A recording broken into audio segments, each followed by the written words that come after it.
You can bet your bottom dollar. Great programming coming up next on the Stewart Media and Entertainment Network. Stand by. Hold on.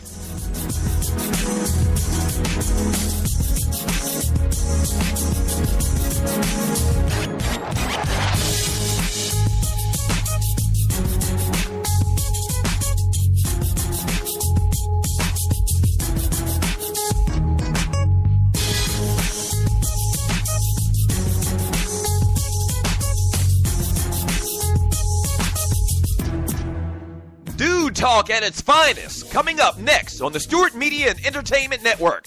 In about 2 minutes, stand by.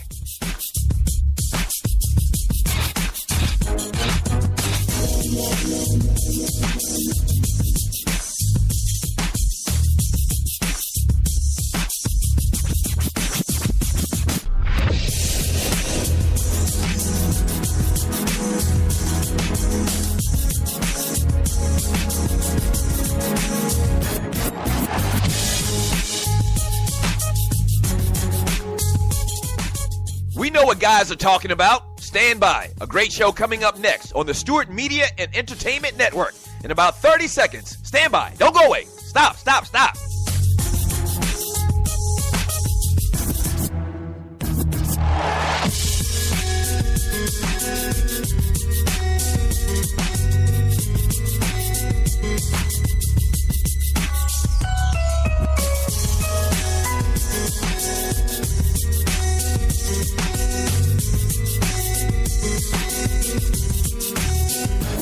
If they're talking about it at the barbershop, we're talking about it here on SME.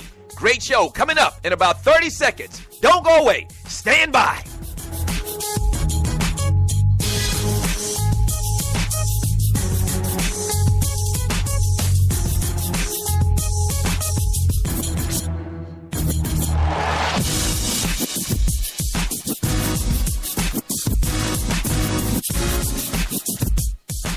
It's time. Sit back, relax, and enjoy. Another great product on the Stewart Media and Entertainment Network. Yeah!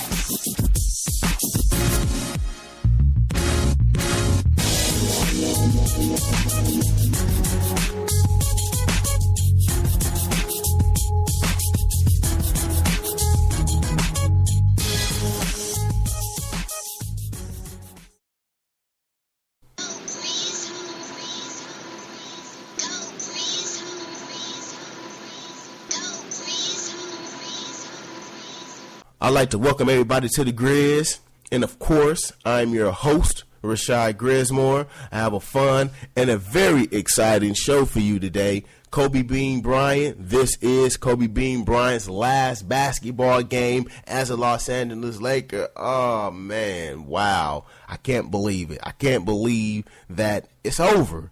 It's getting ready to be over for Kobe Bean Bryant. Wow. As a matter of fact, this show is going to be about Kobe Bryant, good times, bad times. So, yeah. Also, Josh Gordon, he has not been reinstated by the NFL. And what's going on with Jimmy Butler and the Chicago Bulls. So, what I want you to do is sit back, relax, and enjoy me. And let's get it.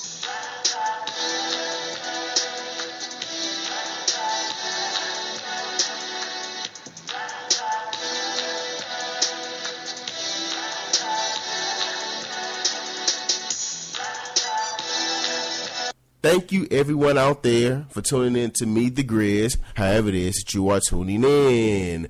So today, you're listening to me, the Grizz, on Stewart and Media Entertainment. I truly, truly thank you for that. So, yeah, Kobe Bryant, this is his last basketball game as a Los Angeles Laker.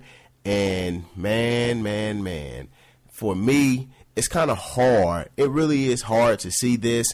I can remember when Kobe Bryant, when he was drafted in the NBA in 1996, 17, 18-year-old kid. Remember, he had the bald head with the sunglasses on his head, and you just knew, you just saw him. You was like, okay, yeah, that dude right there, he's cocky. Who does he think he is?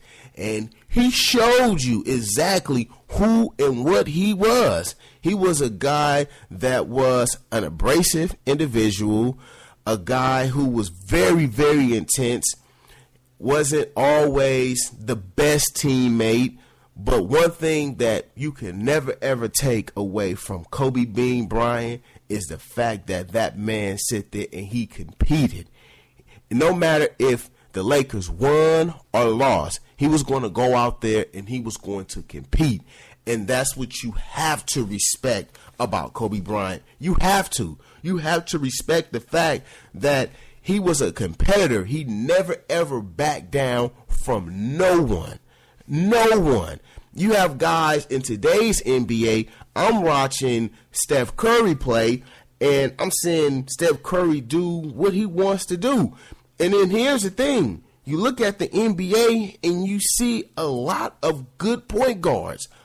That's what you see. I'm looking at Russell Westbrook. I'm looking at Chris Paul, and I spoke about this on my last show. You sit there and you see these guys not want to compete against each other. And that was something that you didn't get from Kobe Bryant. You just didn't get that. Kobe would sit there and he'll drop 50 and then he'll be the best defender on the court. That's what it's about. It's about competition. A lot of these guys in today's NBA, they don't want to compete. A lot of these guys in the NBA, they want to be all buddy, dosey. Man, go sit down with that. Nobody wants to see that. See, Kobe Bryant, he's from the old school of basketball. You have a lot of these new guys, and they just don't get it. How is it that you got somebody like Steph, he's doing what he's doing, and you have guards out there who's on that level, and then they don't want to take the challenge? It's like, are you serious? See, that's something that I'm going to miss about Kobe Bryant, that competitiveness. Kobe Bryant was a 6'6" two guard, and I can remember Kobe going up against Paul Pierce in the NBA Finals. Why? And I'm not talking about the second time. I'm talking about the first time. Kobe Bryant, so small compared to Paul Pierce, but he's battling. He's stopping Paul Pierce. Paul Pierce had to come correct. I'm watching Kobe go at a LeBron James consistently. Yeah, LeBron, he might have got the better of those encounters, but at the end of the day, LeBron James had to respect Kobe. It's just like you in a fight with somebody, right? And you might have lost that fight. But when that guy who won the fight, when he go home, he know that, man, I won the fight, but my lip hurt, my eye is a little scratched, I might got a little cut. Like, he knows that he was in a fight. He know that he has been in a war. And that's something that the players that went up against Kobe, they know that, man, I was in the war with this guy. Yeah, I might have prevailed, but I had to work to get that. And you just don't see that in this NBA. You just don't see it. Guys want to be cool with each other. Dude, I'm trying to beat you. I don't have no reason to talk to you right now. Now, me and you, we might be cool. You might be my dog. You my boy. But guess what? I gotta get you. I got to humiliate you. I have to. That's just in my nature. I got to do that. And that's something that Kobe Bryant used to bring to the basketball court. Game in, game out.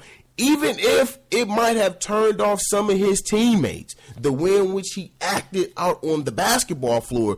But his whole thing is, dude, I'm all about winning.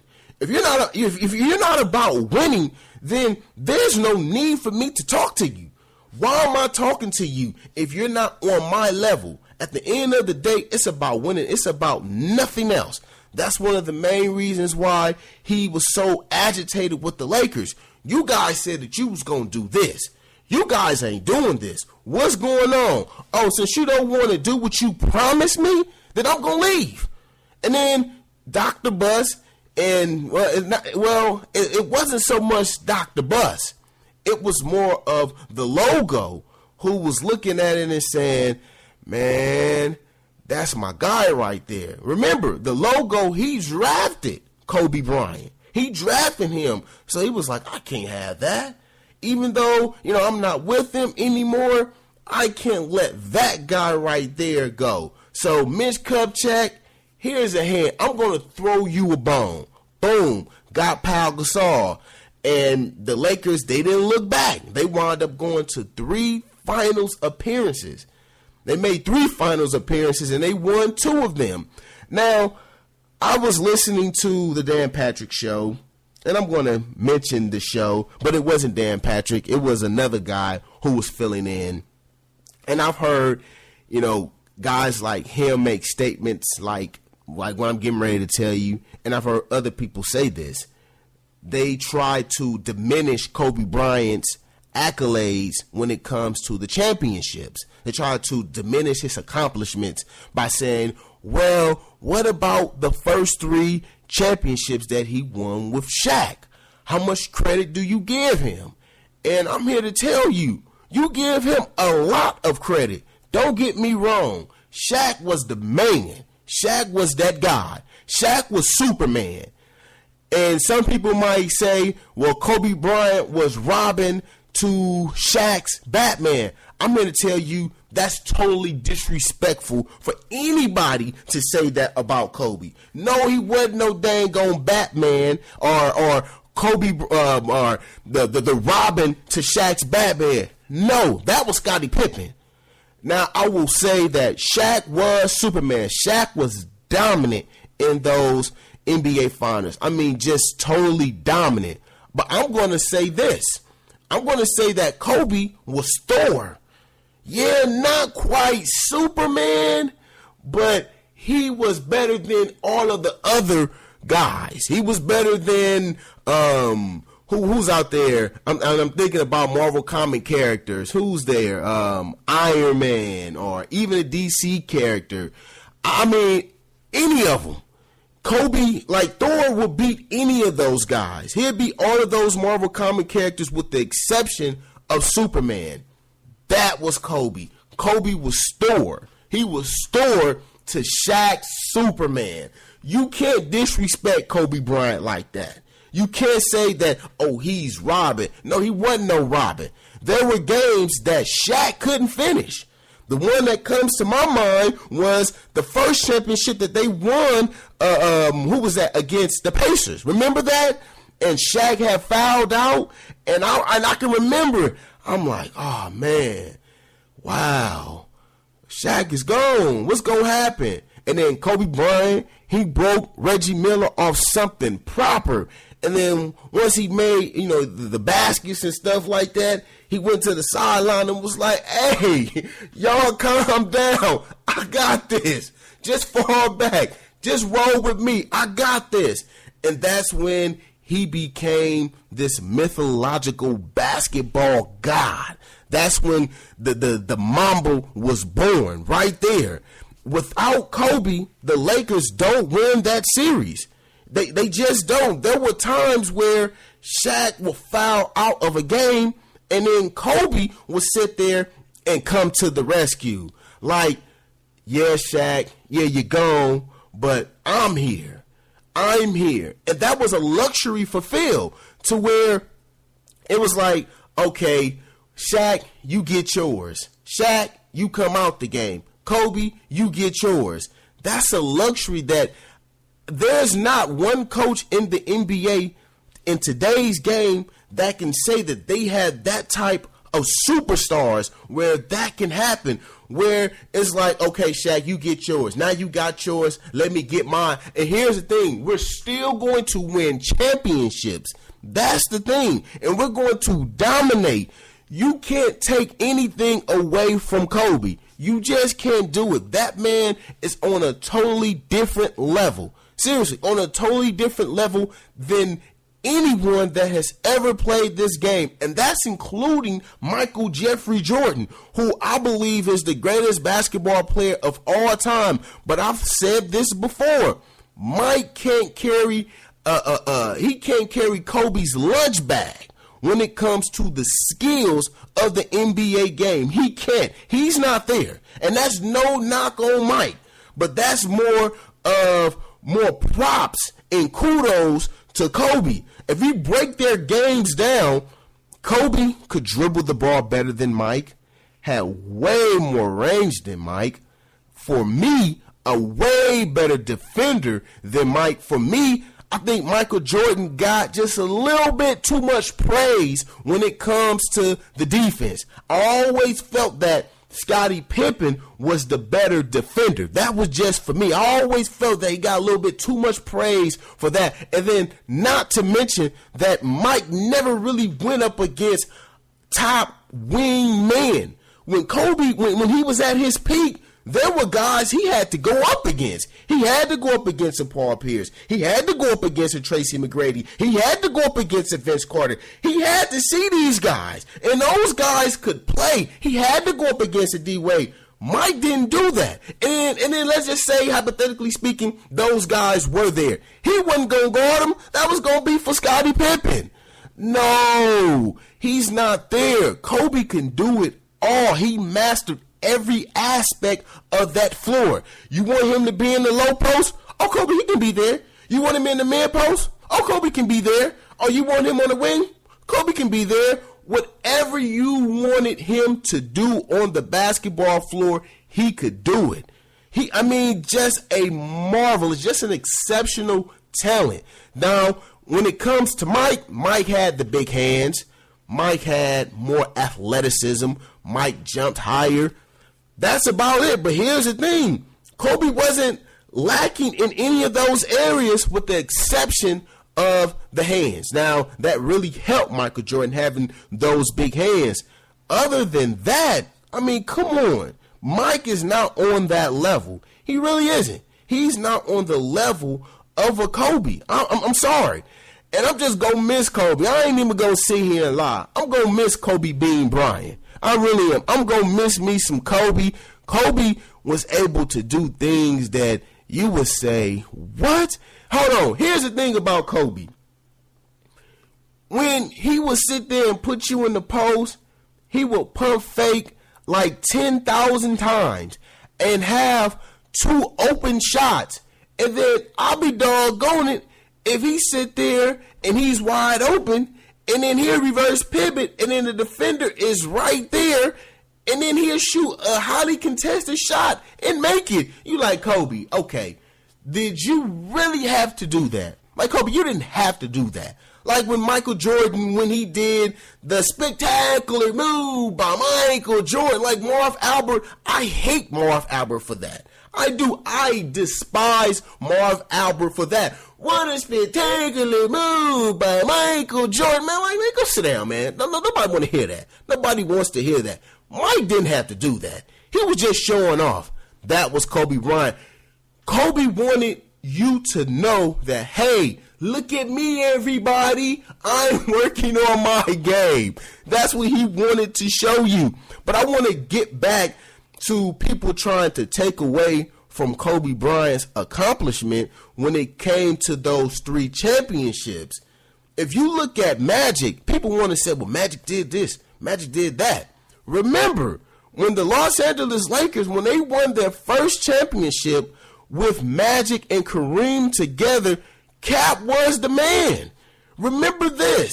It took some time for Magic Johnson to be the leader of the team. As a matter of fact, Magic even spoke about this. He said that Pat Riley came to him and said, you're going to be the leader now.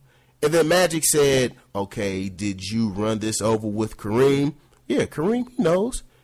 So it just lets you know that Magic was not always the leader of the team. The leader of the team was Kareem Abdul-Jabbar.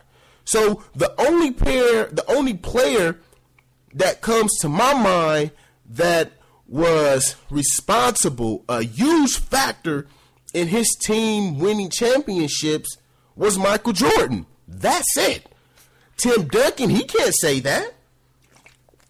You had the Admiral there.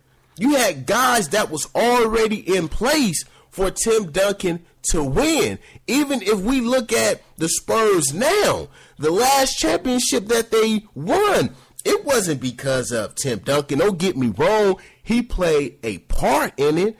But at the end of the day, It was a total team victory. Michael Jordan is the only one that can say, yeah, I haven't lost in the NBA Finals. I'm the Finals MVP in 6 of those. Nobody else can say that. So that just lets you know exactly what type of player Michael Jordan was.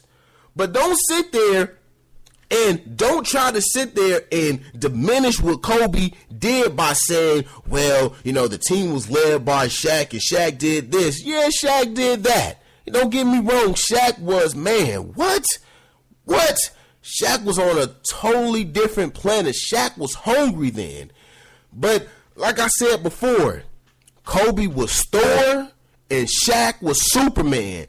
Don't sit there and call Kobe no dang on Batman and then call Shaq call Kobe no Robin and then call Shaq Batman. No, don't do that. That's been very disrespectful. He ain't no damn Robin. He's Thor. He's his own individual character. And we seen that especially when, you know what, Shaq, I'm getting tired of you. It's time for you to leave. Yeah, Shaq, just go. Now I have my own team, and this is what really cemented his legacy. He won with Pau Gasol, Lamar Odom. Come on, what? He won with that. That speaks to his greatness. That's greatness right there. I don't care what nobody say. You look at LeBron James, he wants to sit there and he wants to get with other great players. No, Kobe, when he came to the Lakers, Shaq was already there. He had no control over that. And then he got past. You look at LeBron James, he wants to sit there, and every time it gets hard, he wants to run like a coward. That's what he wants to do. No, Kobe was like, the only reason why Kobe wanted to get out of LA, the Lakers, he felt, was not keeping their promise to make the team better. That's why he wanted to leave. That's the only reason why he wanted to leave. But once they came correct, they gave him boom, championship. It's a wrap. That's 5. LeBron James can never be there. Like we hear reports now that, he wants to play with Chris Paul and Carmelo Anthony. Come on, like really? Like really? That's the type of person you are. So don't compare no LeBron James to Kobe. Two totally different guys.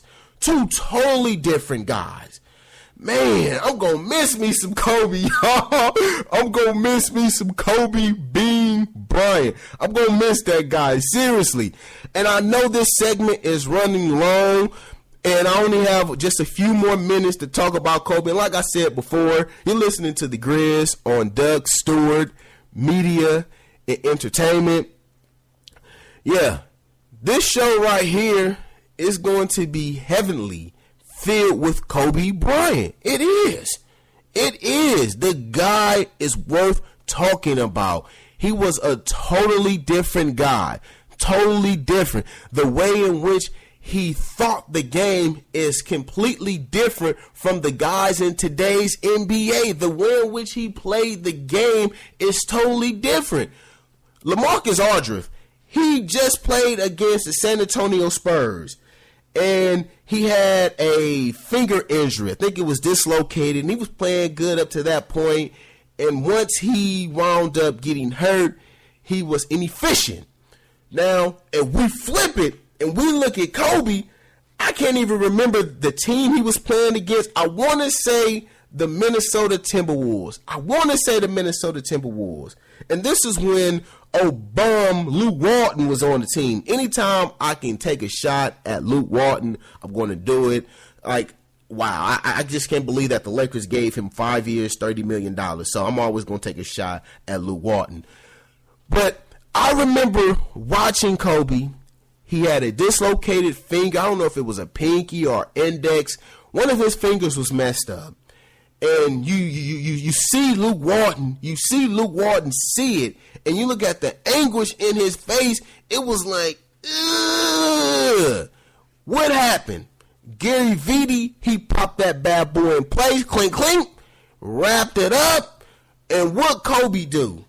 Kobe was like, give me the rock. Got the rock and made a 3-point shot and systematically broke down the team that he was going up against. That's Kobe Bean Bryant. You look at LaMarcus Aldridge. Oh, I'm hurt. Somebody help me. I can't be effective on the basketball floor. It's like, stop it, man. Come on. You a big dude. This is a guard. Have some pride about yourself. That's Kobe Bean Bryant. So when somebody asks me what type of player Kobe Bryant was, I'm going to say, man, that dude was a warrior. He was nothing that if you didn't come correct, he was going to dominate you. That's exactly what it was.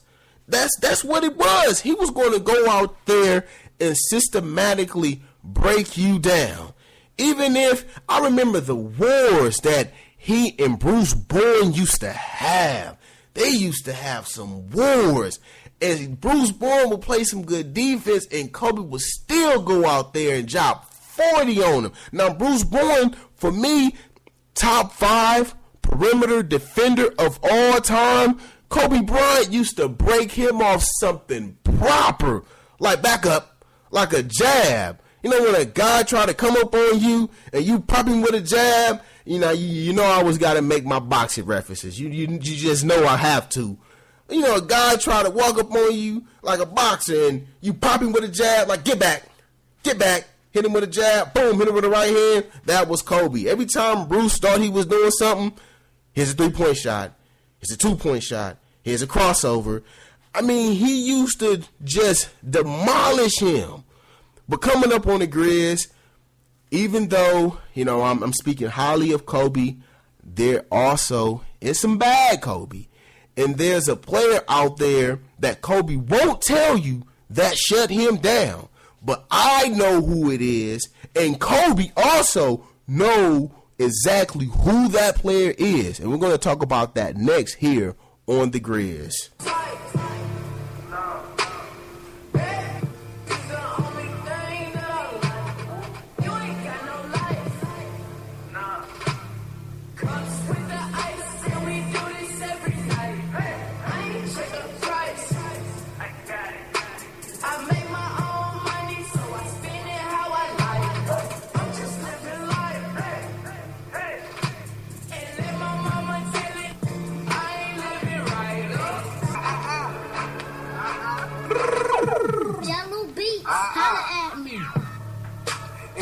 Some hot, like I told Tish, I see when I like you see them twirl, then he drop it, and we keep them to my block, and Monte keep it on him, he them drop, and he be wildin', he some hot, tones only get busy with them, try to run down and you can catch it, running through till I pass out, but you just might as well.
Thank y'all, everyone out there, for tuning in to Meet the Grizz on Stewart and Media Entertainment. Thank you for listening to me, however it is that you are tuning in. So yes, today is the last game of Kobe Bryant's career, and I'm going to miss Kobe. I really am going to miss Kobe. But before I continue to talk about Kobe Bean Bryant, I want to just touch on a little bit of some other news out there. Josh Gordon, you know, I don't know how to feel about Josh Gordon. Seriously, the Cleveland Browns wide receiver has petitioned for reinstatement, but the NFL has denied that petition. Now, when you hear about Josh Gordon and you hear some of the things that have transpired, for me, it just lets me know that guy doesn't belong in the National Football League. That's what, like, for me, that's what that tells me. And if I'm the Cleveland Browns, I cut him. I will cut Josh Gordon if I was the Cleveland Browns. Why? The best ability for a player is availability, and he doesn't have that. He's not on the field. Anytime you have the NFL revamp their drug policy, and the reason why they're doing that is because of a particular player named Josh Gordon, and he can't even get it right, and somebody's trying to help him. What that signals to me is that guy doesn't belong in the National Football League. The NFL is trying their best. They're trying their best to get the guy in the door. They want him. And it's like Josh Gordon is like, nah, I don't want it. Nah, you can have it. Like, what? Like, you're going to sit there and just throw it all away. And it just lets me know what addiction really is. Now, I'm the type of person, like, I'll tell you, I have OCD. And so, you know, it has affected my entire life. And I didn't even know I had it. And I mean, when did I find out I was diagnosed? Maybe when I was, maybe about a year and a half ago when I was diagnosed with OCD. And it has plagued my entire life. So I understand, and I am sympathetic to somebody with those types of issues. An addict. I get it. But at the end of the day, you have to be a man. You got to be a man. You got to put your big boy underwear on, briefs or boxers, whatever it is you wear. But you got to sit there and you got to address the problem. It seems like he's not doing that. So if I'm the Browns organization, I cut him. At the end of the day, yes, does he have talent? Yes, he has all the talent in the world. Don't get me wrong. 1,600 receiving yards. That's what he had when he was at his height. I get all that. I get it. When you have a player of that caliber, and remember, when he got those receiving yards, he had missed like 2 games. So don't get me wrong. The boy can play. But as we have seen in the NFL, you don't need a dominant wide receiver to win. You don't need it. I sit there and I saw the Patriots win a Super Bowl with Danny Amendola and Julian Edelman. I saw them win a Super Bowl with that. I've seen the Patriots win a Super Bowl with David Patton and Troy Brown. I seen Bill Parcells win a Super Bowl with who? Who was the wide receiver? You don't need a wide receiver in today's game to be successful. You look at the Seahawks. Who was the Seahawks wide receiving core when they won the Super Bowl? You don't need it. The only thing you need is a run game and a defense. You can win a Super Bowl.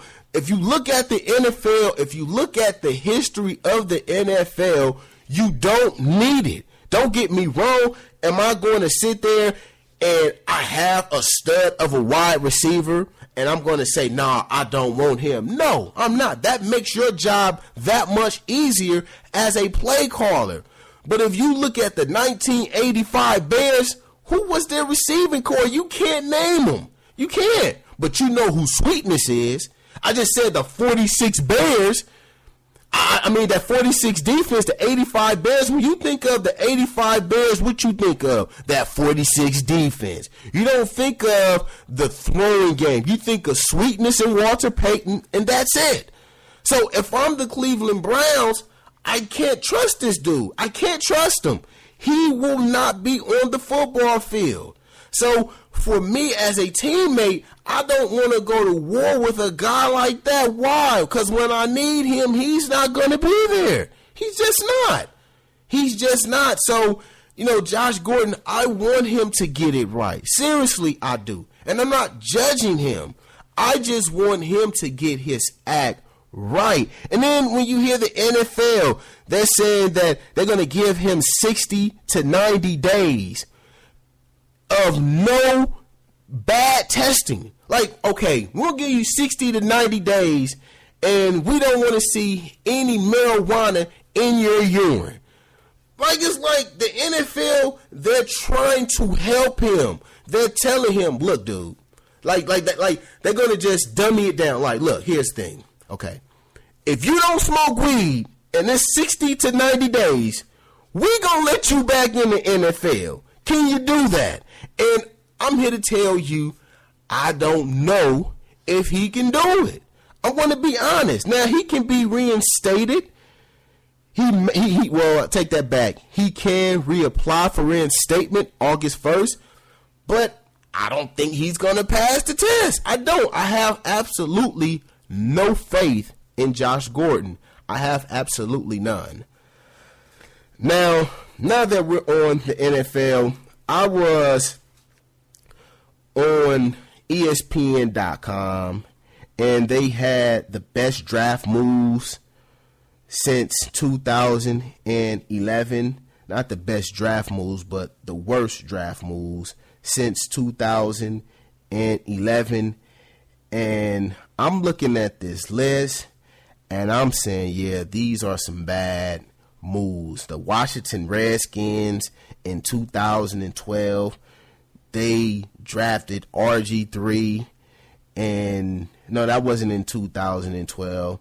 That was in 2011. And the Redskins traded away 2 first-round draft picks and a second-rounder to the St. Louis Rams, in addition, swiping first-round picks in 2012. Horrible. I can't believe that they actually did that. I remember when I saw it, I'm saying, I can't believe that they actually did that. That makes absolutely no sense. Why would they do that? I just didn't get that. And then we have the San Francisco 49ers. They selected A.J. Jenkins in the first round in the 2012 draft. I couldn't believe Trent Baalke did that. Nobody even knew who this guy was.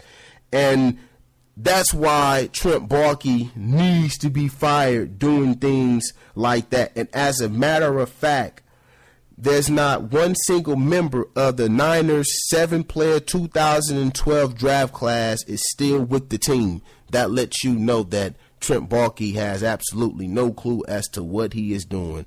I'm not going to say no clue, but yeah, it's just not good. And then we have the Cleveland Browns. I mean, I just finished talking about the Cleveland Browns. Now, when you look at the Cleveland Browns, wow. I'm looking at this list of the guys that they have drafted since 2011. Trent Richardson, Brandon Whedon, Justin Gilbert, Johnny Manziel, all bums. That's one of the main reasons why, if I'm a player, I would be like, no, don't send me to Cleveland. That's how you get a player to act right. You say, okay, you don't want to act right? We're going to send you to Cleveland. Oh, okay. I'm going to do right, man. But don't send me to no Cleveland. Don't do that to me. And then the Buffalo Bills. I'm looking at the Buffalo Bills. They traded back from the number 8th to the number 16th pick to draft E.J. Manuel in 2013. I remember when this guy was drafted. I remember watching him before he was drafted at Florida State, and I'm looking at this dude, and I'm saying, okay, I don't understand it. This guy can't play. If he can't play at this level, what makes me think that he's going to be able to play at the highest level? There's no way possible he can do that. So when I was hearing that, I was like, what? He's going to go in the first round, dude can't play. Like seriously, he can't play. And then I look at the Vikings. I still, wow. You drafted Christian Ponder, another Florida State quarterback who can't play, straight bum status. It's like, what are these general managers? What are they thinking? What is the process that's in their mind to make them think that this guy can play at the elite level? If I'm the average Joe, and don't get me wrong, to judge football talent is extremely hard. It really is. Because you can sit there and you can look at a guy and say, oh, that guy can play, especially if he came from a top-notch program. And you look at him, you say, okay, this guy can play. And then you put him in the league, and it's like, okay, what were we thinking? I saw that with SC players when Pete Carroll was there. You sit there and you look at all those players from USC, and you say to yourself, oh, that guy's going to make a perfect pro. He's going to do this. He's going to do that. And then when you see them play in the NFL, it was like, okay, yeah, we was on something. We was smoking that new type of crack. I don't know what we was on, but whatever we was on, we don't need to be on that stuff again because this guy can't play. So it just really, boggles my mind how these general managers can consistently take bad quarterbacks, bad players, and it's like, what are you doing? You need to be fired. When Tom Brady was drafted, for every team that needed a quarterback, whatever team needed a quarterback in that draft, every last one of those general managers should be fired for not taking Tom Brady. All of them should be fired. If you needed a quarterback and you didn't take Tom Brady, and you should be fired. Seriously, they should be fired. How do you look over a guy like that who actually balled when he was at the University of Michigan? And I've said this before. I was with my friends. I'm telling you, people don't want to believe me. I was going to Bret Hart Middle School. I told my boys, I said, look, the guy that's going to be the best out of all of these quarterbacks is Tom Brady. They just shoe fly me like whatever. I'm like, no, this guy can ball, man. Nah, we won't hear that. Okay, now I'm right. And I remember seeing my boy Big Nut, and he was talking, and I said, no, remember when I told you that Tom Brady was going to be the best quarterback? He's like, yeah, you was right about that. That's all I'm saying. But yeah, general managers, they need to do a better job in evaluating talent. There's no way Christian Ponder and freaking E.J. Manuel should have been drafted in the first round. Absolutely no way possible that those bums should have been that far in the first round. Those guys should not have even been drafted. The only reason why they got drafted is because of what? Florida State University. That's all. If they was at any other program, let's just say like how Joe Flacco was at a Division I AA, if they was there, they would not have been drafted. But coming up on the Grizz, NBA owners expected to pass a rule allowing ads on jerseys. I don't like that.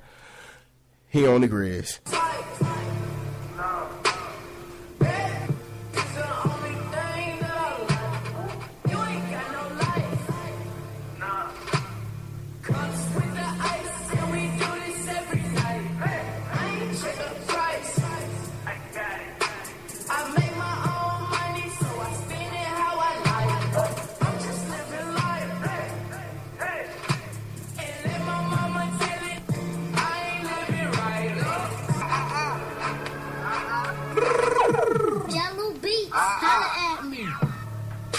Chewy on some hot.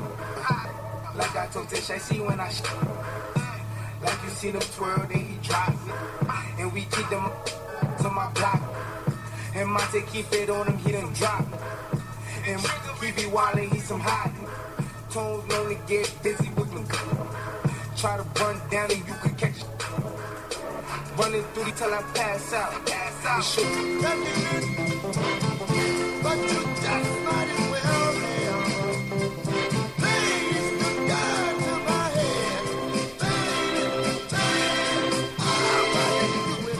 My whole world is the moment you left me. Oh, left me, honey. My whole world is the moment you left me. Trouble down to the ground, baby.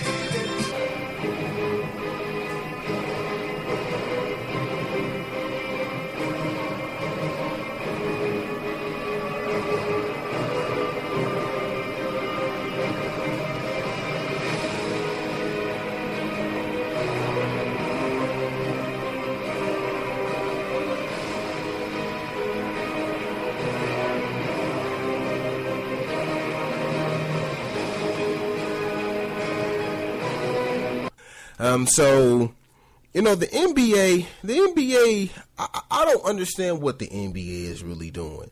NBA owners expected to pass rule allowing ads on jerseys. The measure is expected to pass according to sources. I really don't understand that. I don't understand why the NBA wants to do that. But this is what the CEO, I'm not going to say the CEO, Adam Silver, who governs the NBA, this is what Adam Silver has to say about this topic, and I got this from ESPN.com. Fair question. And so here's my answer. I think, one, it's manifest destiny. Yes. I think of sports. It to does move not have towards to be this way. More Hold of that back, kind of- Adam. You know, we could, I'll say, first of all, I would never, my mantra is to never do anything that affects the four corners of the court, the Right. competition itself. So let's begin by saying this isn't going to affect the competition. But so what we're talking about is a patch on the jersey. And one of the reasons we want to do it is that it creates an additional investment in those companies in the league, meaning that there's almost no sponsor. And in fact, think of Kia. There's no sponsor that's only decision is going to be to manifest its brand just on that small patch on the uniform. Once they put their name on the jerseys, that they'll then use their media to promote the NBA extensively. That's probably the greatest reason for us to do it. So, yeah, that absolutely makes no sense. I'm sorry, Commissioner Adam Silver, but that makes absolutely no sense. You know what will make the NBA better? A better product on the basketball floor. That's what makes a better NBA. Not selling ads, not waiting for a company like Kia to promote your sport. No, the sport will be a better sport if the product on the court is good. And when you look at the NBA, the product is not good. It's not. I have yet to hear Adam Silver really talk about the age limit of the NBA. When he talks about it, he kind of dances around the question. Like, no, the NBA, the landscape of the NBA, it sucks. It does. Where are the post players? Where are the fundamentals of the game of basketball? Where is those aspects of the game? Where? I don't know. Why is it that I'm looking and I look at this year's draft class and I'm looking at these young guys who really aren't ready to compete at the highest level? Why is that? Why is it that the NBA, why don't they have a rule in place that says, you know what, you have to at least be a sophomore to get into here? Why? Why hasn't that rule been implemented? The NBA, the product, it sucks. It has nothing to do with no Kia. No. What makes the NBA a better product, what makes the fan wants to come to the game, the casual fan to come to the game or to watch the game, is a great product on the floor. I don't understand that. I really don't understand that. But since I don't understand what Adam Silver is talking about, I do understand some Kobe Bean Bryant. I understand that. I understand Mr. Bean. I understand Kobe Bean Bryant.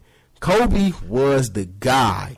He was the guy who, man, he was something special. He really was. Now, I was on, what is that, CBS.com, and I was on there, and I saw something that said, and it was a headliner, God embracing the task of guarding the Black Mamba, the Kobe stoppers. And they have some names on here that, players who were quote unquote Kobe stoppers. We got Gary Payton, Ray Allen, Shane Battier, Ron Artest, Bruce Bowen, Ruben Patterson, the self-proclaimed Kobe stopper, which was Ruben Patterson, Rajah Bell, Tony Allen, all of these guys. And I'm here to tell you that none of those guys were Kobe stoppers. None of those guys were. None of them. Did they make Kobe Bryant work for his points? Definitely. Yeah, they did that. Yeah, they made him work to score the basketball. But did they stop him? Were they Kobe stoppers?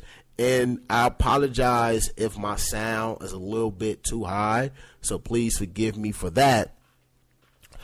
But yeah, not Kobe stoppers. There's only one Kobe stopper out there, and his name is Tayshaun Prince from Compton, California, D-High, Dominguez High School, killer. And you have to be from this area to understand why I said that. I went to Linwood High School, and Linwood High and Dominguez High, we were rivals. We didn't like each other.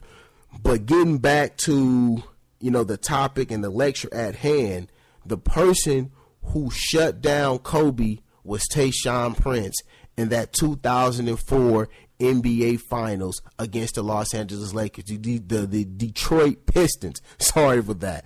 That was the guy who shut down Kobe. Kobe shot under 40% in that NBA Final. Tayshaun Prince, he put the clamps on Kobe Bryant. Clank, clank, sit down and shut up. It's a wrap for you. That's what Tayshaun Prince, that's what his defense said. Like, Kobe, I'm shutting you down. I saw that for my own eyes. And I hate even talking about that NBA Finals. That NBA Finals right there, that hurt me more than the Boston Celtics just thrashing that they gave the Lakers game 6. What was it, 39 points? That hurt me even more to watch the Lakers go out there and lose in 5 to the Detroit Pistons. I hate the Pistons. I hate them. I hate the Pistons more than I hate the Boston Celtics. Kobe got shut down that series. I can remember that series. He wasn't trying to pass the ball. He wasn't trying to do nothing. He was trying to win the series by himself. And one of the main reasons why, this is when I found out that Kobe wasn't Mike, because he didn't take over that series. And it hurt me. I'm like, man, this is when I knew Mike was the man, when I said this. Man, if that was Michael Jordan, Mike would have took over that series. And then it dawned on me, Kobe's not Michael Jordan. He's not Mike. Mike is just a totally different dude. He's just totally different. And it's no knock on Kobe. It's not a knock. He's just not there. He's not on that level. Tayshaun Prince, he locked him down. I saw that for myself. I saw it. Kobe was awful that entire NBA Finals. And Laker fans out there know that, because you look at the stats say that Kobe really doesn't play well in NBA Finals, especially the last few NBA Finals like Boston. When the Lakers beat Boston, he didn't have a particularly great series. What made him really go down as one of the greatest of all time is because, he struggled in that Game 7 NBA Finals as far as scoring points and field goal percentage. But what he did and what made him great, and this is what other players need to learn, is that just because you're not scoring the basketball, that doesn't mean that you can put your imprint on the team. Kobe rebounded the basketball. He assisted the basketball. He played lockdown defense, and he relied upon his teammates to be able to bail him out. Now, speaking of that, passing the basketball, because that's exactly what he did with Metta World Peace. Kobe Bryant, he gets a lot of flack for not passing the basketball. People always say, oh, Kobe, he doesn't pass the basketball. That might be true in some cases, but if you look at some of the biggest shots that the Lakers have made or missed, it was because Kobe Bryant passed the basketball. If we look at when the Lakers, when they beat the Trailblazers, this was when Robert Horry was on the team, and he broke Ruben Patterson, the self-proclaimed Kobe stopper. He beat him off the dribble. Robert Horry wide open. Kobe Bryant passed the basketball. Not to mention when the Lakers was going up against the Orlando Magics and Kobe threw the ball to Derek Fisher, and then Derek Fisher stepped into a three-point shot. That was during the finals. And then if we want to talk about the miss, remember when the Lakers lost to, who was that, the San Antonio Spurs in the NBA playoff? And Kobe, he had a wide open jump shot. And when he was getting ready to shoot it, so I was like, oh, this is game. And then he passed the ball off to Rob. He passed it to Robert Horry, and Robert Horry shot the ball. I just knew the ball was going to go in. No, it didn't go in. It went in and came right out. Those are three examples that I just gave you, and there's countless of others. Remember when Shaq threw the lob to Shaq, but Kobe don't pass the basketball? That's a lie. No, it's not a lie. It's not a lie, because there were some times where you will be like, Cole, you got four guys guarding you. You got Shaq down there on the block. Pass the ball, man. Pass it. Like what Martin tell Nipsey, pass the ball, Nipsey. This ain't Hot Wings. Cole, get in the game. No. He say, Cole, who was that? Eric Gordon, get in the game. Eric Gordon, you out. Cole, you in. Like, that was so funny. Oh, man. Hold on. Let me have a moment. Nipsey, this ain't Hot Wings. You pass the ball. Nipsey out. Eric Gordon in. And then Eric Gordon start cha-cha. Eric Gordon, you out. Cole, you in. Oh, man, Martin. Let me have my moment to laugh. I'm sorry. But just me thinking of that just makes me laugh. That was so funny. But that was Kobe. It was like Kobe was like, nah, I'm getting ready to get my. You like, dude, pass the ball. Dude, Shaq is down there. Pass it. We gonna give you the ball back. Kobe was like, nah, I'm trying to beat Michael Jordan. I'm trying to get mine. But as time went on, he understood, you know what? I have to pass the basketball. And that's exactly what he did. So the truth is that, yeah, he was a ball hog. But that's not the whole truth. And that's not nothing but the truth. So help me God. That's not the case. That's not. And then going back to the defenders, out of these guys that I just named, Shane Battier, Bruce Bourne, Ruben Patterson, Rajah Bell, please get him out of here. Kobe used to rip him, and so I'm not even gonna put him there. You know who used to guard Kobe good? Ray Allen. Ray Allen used to give Kobe Bryant some fits, and it's another guy that they don't have on here that used to play some good defense on Kobe. And I saw this in the NBA Finals when the Lakers lost to the Boston Celtics, and that's Paul Pierce.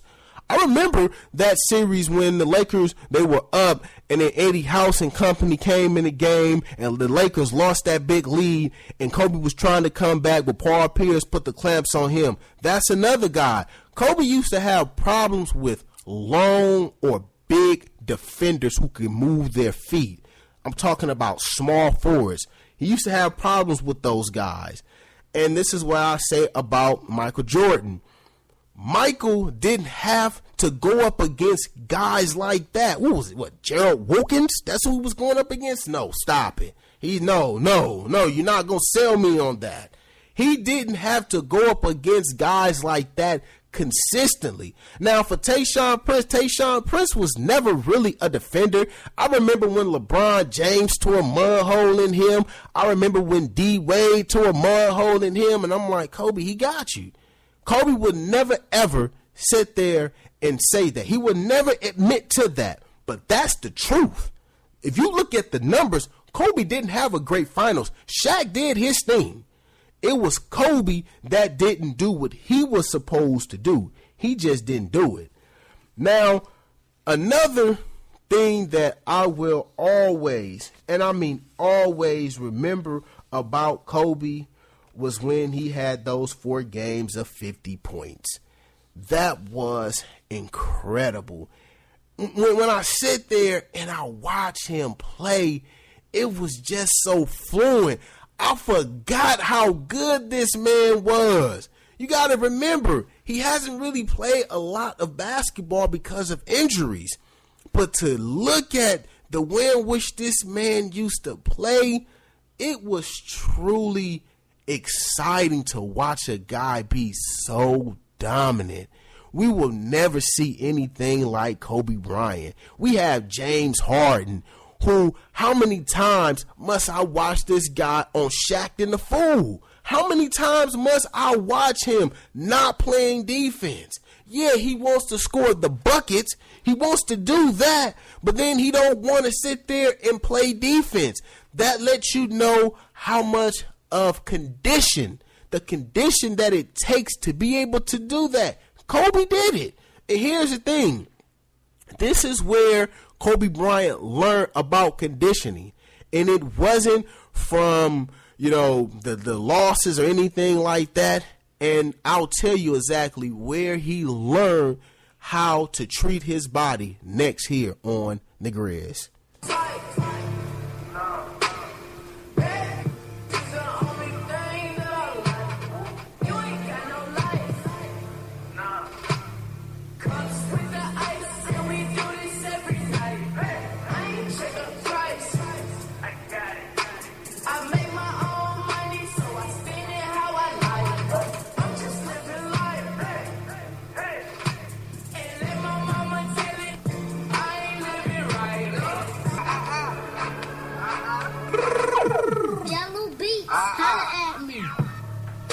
Chewy and some hot.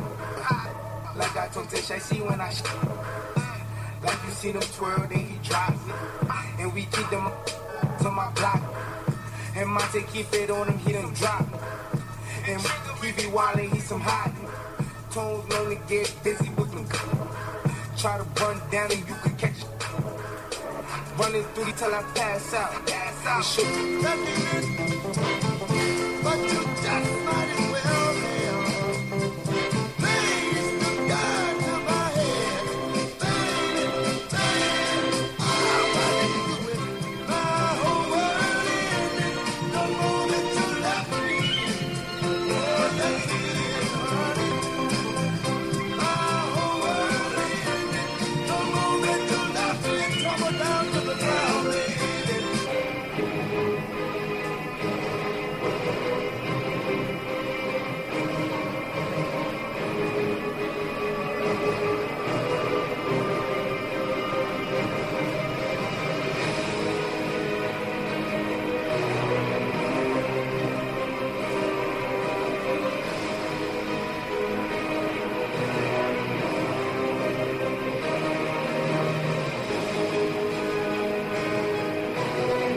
We're back, and this is the Grizz. I'd like to thank everybody out there for listening to me on Doug Stewart and Entertainment. Thank you for listening to me on whatever device that you are tuning in to me. I thank you for that. The Atlanta Braves are 0-7, their worst start since the opening of the 1988 season. This is when they had 10 losses straight. Wow. You know, for me, I can't remember, and as you can see, the stat itself, I never thought that I would see the Atlanta Braves look like this. You have to remember, the Atlanta Braves, they had some guys. When you think of the Atlanta Braves, you think of pitching. You think of Greg Maddux. You think of John Smoltz. That's what you think of when you think about the Atlanta Braves. You think of Bobby Cox. You think about a team that went to countless World Series and always came up short.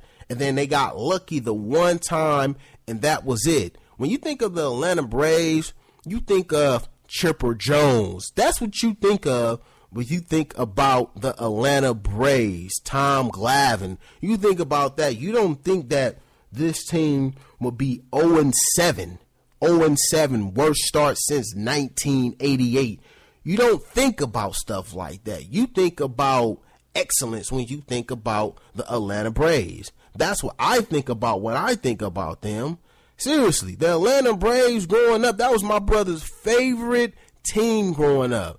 Man, Tom Glavine, John Smoltz, because I was a Dodger fan, so they used to go at it. Tom Glavine, John Smoltz. I used to be like, dude, shut up. And then you would see him, and then you'll be like, oh, I can't stand John Smoltz. Man, dude don't throw the ball fast, man. He don't throw the ball fast. Why y'all can't hit the ball? Man, hit the ball. And then you just see the Dodgers, they just swinging, missing, swinging, hitting the ball to shortstop, one out, hitting the ball to left field, another out. It was like, wow, this team right here is truly, truly dynamic. Bulls players complain that Jimmy Butler gets special treatment in a video on ESPN.com.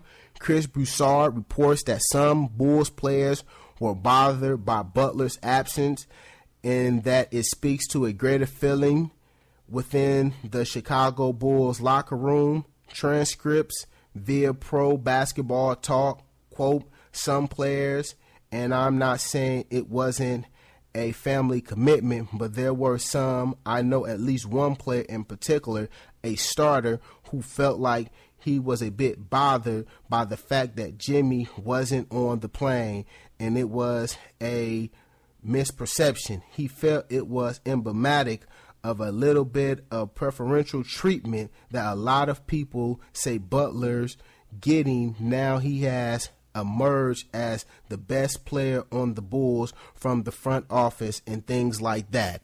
You know what this sounds like to me? This sounds like hater alert. That's how it is. When you're the best player on the team, you're going to get that type of treatment. That's just how it is. I'm sorry. That's just how it is. Jimmy Johnson, who was the coach of the Dallas Cowboys during their golden era, he speaks of a story where Emmitt Smith was in a meeting, and he said, Troy, wake up Emmitt. He woke up Emmitt, and they went on and broke down the film. And then in the same breath, he says there was a backup linebacker who fell asleep in a meeting. He cut that guy. That's how it is. I'm sorry. That's how it is. When you're the best player on the team, you're not going to get treated how everybody else gets treated. I'm sorry. That's how it is. Now, if you read some of the report, it's mentioning that Jimmy Butler might have the big head. It's like, I'm no longer humble. I'm not that guy who, struggled to score. Now I have worked on my game, and you can't tell me anything. What can you tell me? And that's exactly what happened with Kobe. Kobe did the same exact thing. After the Lakers won that first championship, Kobe worked on his game. And remember, Kobe has said in an interview, I worked on my game and nobody's going to stop me from showcasing my talent. That was a problem. It's like, dude, calm down a little bit. Let Shaq do what he gonna do.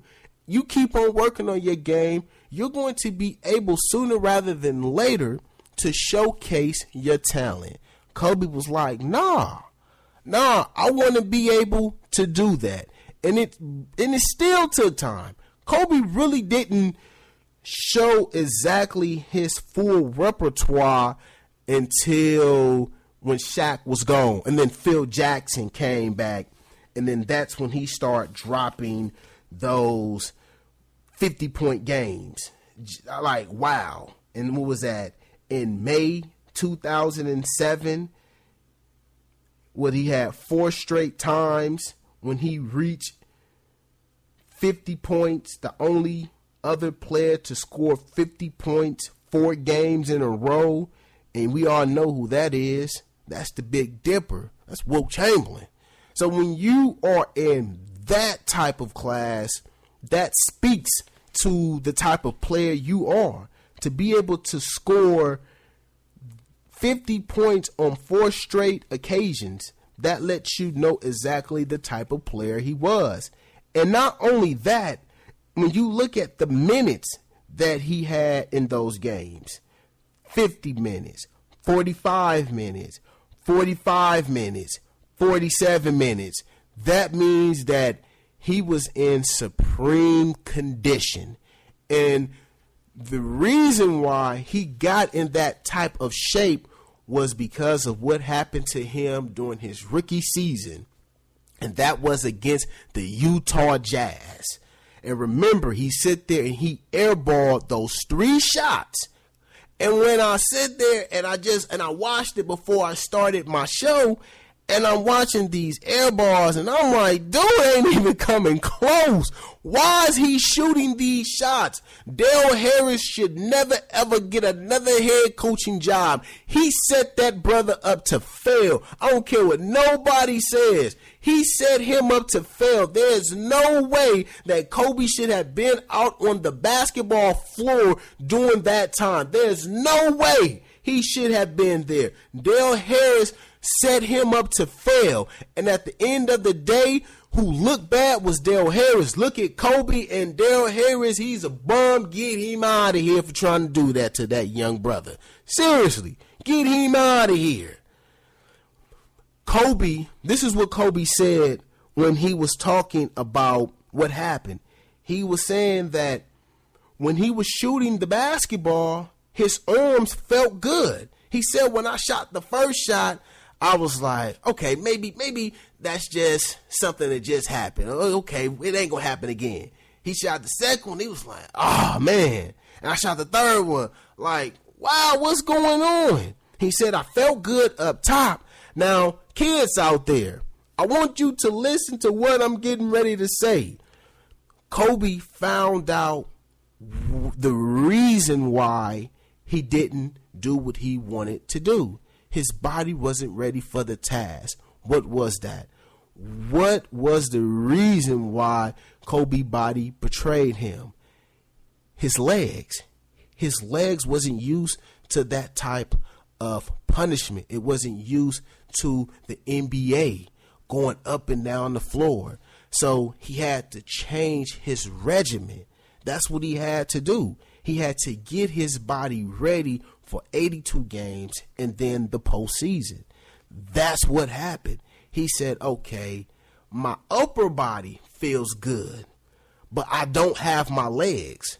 See, your legs are important. They are important. Hey, I box. And the first thing that I learned was my feet. Before I could even throw punches, I had to work on my feet. Your feet is the most important thing. That's the base. You can look at a building. The building can look beautiful. It can look beautiful. But if that foundation is kind of iffy, it's going to crumble. Now give me a building that looks like crap, but the foundation is solid. We can work on that. We can fine tune it and we can do some things with that. But if you don't have the foundation, you can't do anything. And that's what he learned. So kids out there, work on your footwork. Whatever it is that you're doing, make sure that your feet is right. I mean, I'm just being honest with you. You don't have to take the advice, but this is for free. And that's what Kobe, that's what he did. He got stronger. He hit the weight room. He started getting on the track. He got his body ready. And here's the thing about Kobe. Another thing that makes him great, he could play with an injury. Like I just finished talking about, you know, the injuries that he sustained and the broken finger and hitting the three-point shot. It was like year after year after year after year where he was always getting hurt. He would get hurt and then get mad at people for asking him about his injury. It's like, dude, we sit there and we saw you get hurt, like, and it didn't look good. And he would look at you and he would be dead serious, like, dude, don't ask me about that. I'm gonna be okay. I remember when this guy, he had messed up a ligament in his wrist, and he was like, yeah, it's no biggie. One thing I have to do is I just have to teach myself how to shoot all over again. I'm like, what? What you mean? What you mean you got to teach yourself how to shoot all over again? And then he'll have a few games where you like, man, this dude is awful. Why he just won't sit down? And he'll tell you, the reason why I'm shooting like this, I got to find out what I can and can't do. That's Kobe Bryant's thinking.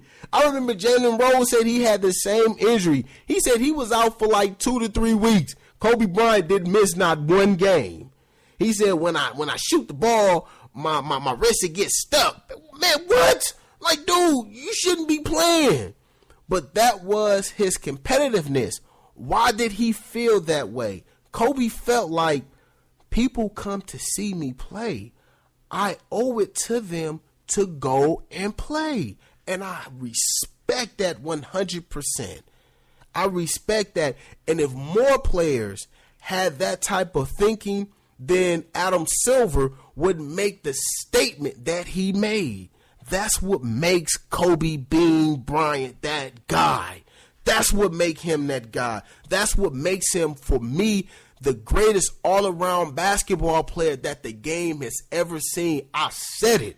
I cried 2 tears in the bucket. I said it.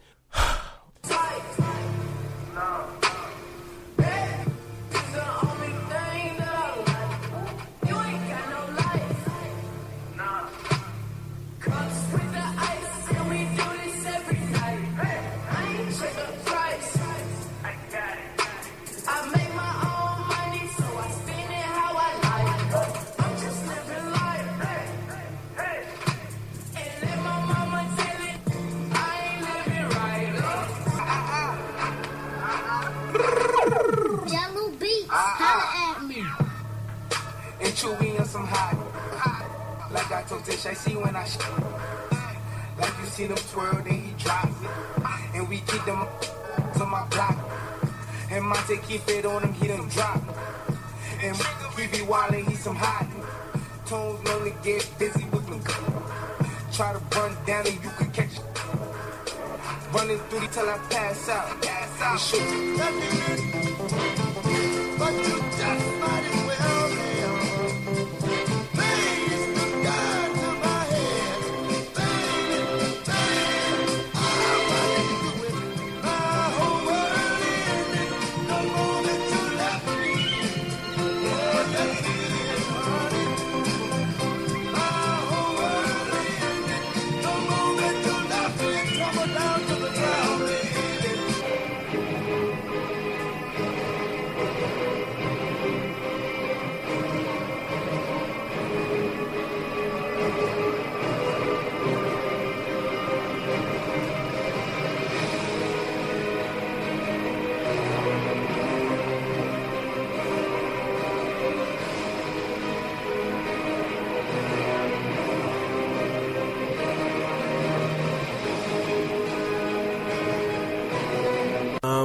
So I'm getting ready to leave this show, but before I go, I'm looking at how much these Laker seats are going to be for today's game. The most expensive ticket is listed at about $25,000.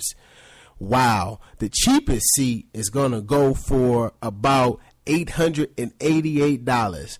Now, if I had the money just lying around, would I do that? Yeah, I would. Like if I just had $25,000 to go to the last game of Kobe Bryant's career, yes, I would go and I wouldn't think twice about it. That's just me. And wow, I can't believe that this is this man's last game in the NBA.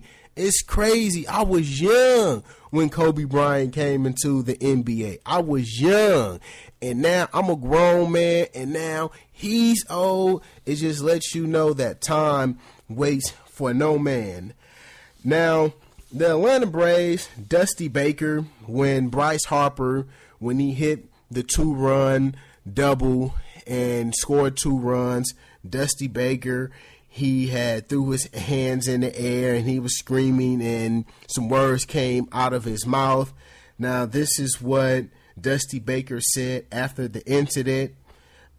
He was talking about his mom. He said that his mom had contacted him. And this is what he said, quote, "I'm not kidding. She called me as soon as I got in the car." Now, I seen the replay. I didn't see any cuss words. I didn't see it. But this is just for black people. See, you got to be black to understand how the black mama work. See, the black mama is all about, don't you embarrass me, boy. Don't you embarrass me out in public. I'm not saying that other races moms don't say the same thing, but the black mom in the black community is a lot more prevalent than any other community. So I can just imagine that conversation that Dusty Baker had. Mind you, he was happy. He was happy. The team wound up winning because of Bryce Harper, who is a phenomenal baseball player, and I wish I can talk about him more. But, you know, that's my time for today. I'm the Grizz. I'm out, and I love y'all.